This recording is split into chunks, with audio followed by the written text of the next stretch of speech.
Сәлем достар, бүгін біз сіздермен қазіргі таңда хит болып жатқан трендтағы дубайский шоколадымызды жасайтын боламыз. Ал енді бисмиллах деп кірісеміз. Және де маған егерде подписация етілмеген болсаңыздар, төмендегі подписация батырмасын басып, міндетті түрде маған тіркеліп кетуді ұмытпаңыздар. Ең алдымен біз катаифи тестамызды сары майда қуырып алатын боламыз. Мен сіздерге барлық өлшемдерін төменде описание бөлімінде қалдырып кететін боламын. Қазір біз осылай видеода көрсетілгендей етіп барлығын турап, содан соң айта өткенімде сары майымызға қуырып алатын боламыз.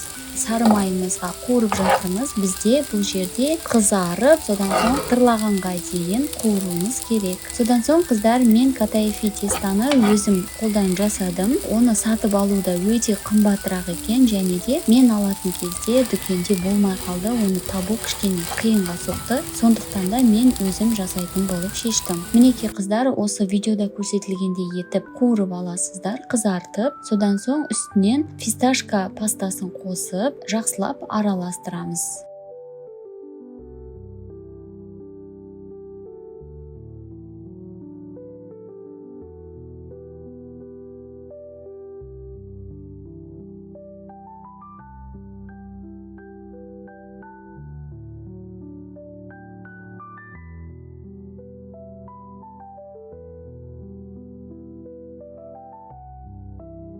Мінекей бізде осындай біркелкі масса шықты.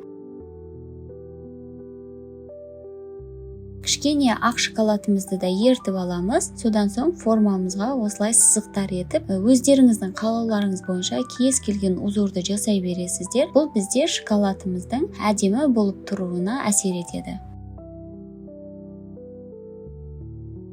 Енді қазір калибаут шоколадын алып ердім мен, бірақ сіздер өздеріңіз дүкеннің кез келген қара шоколадын алып ертіп жасай берсеңіздер де болады. Енді үстінен ерітілген шоколадымызды салып, бір формаға келтіріп алатын боламыз.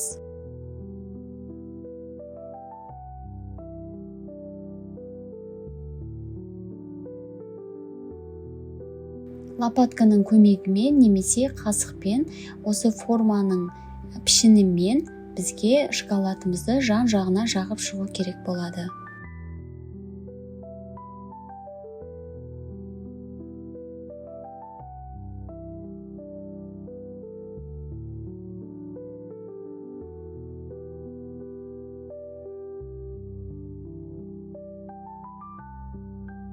Жағып болған соң морозильникке немесе холодильникке осылай етіп қатырып аласыздар. Одан соң үстіне жаңағы катаифи тестамызбен фисташкаға араласқан массамызды алып салатын боламыз.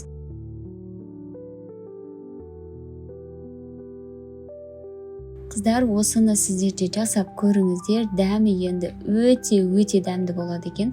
Сондықтан да сіздерге жасап көруге кеңес беремін. Міндетті түрде жасап көріңіздер. Бұл шоколадты сатып алғанға қарағанда өздеріңіз жасаған тиімдірек және де бюджетный деп айтып жатамыз ғой. Сол жағынан да ыңғайлы екен. Сондықтан да өздеріңіз жасап көріңіздер.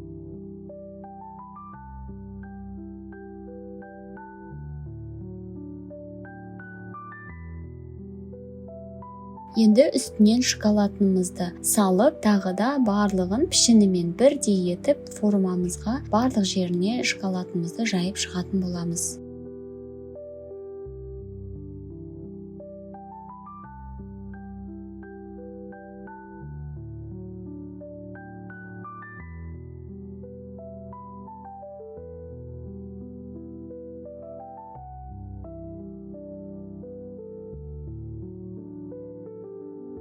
Мінекей қыздар, біз шоколадымызды дайындап болдық. Енді қазір шоколадымызды қатырып болғаннан соң алып жеп көре берсеңіздер болады. Енді дәмі өте ерекше дәмді болып шығады екен. Менде 2 шоколад шықты. Сондықтан да сіздер де жасап көріңіздер. Сіздерге де ұнайды деген сенімдемін. Сондықтан да сіздер де жасап көріңіздер. Сау болыңыздар, ас болсын.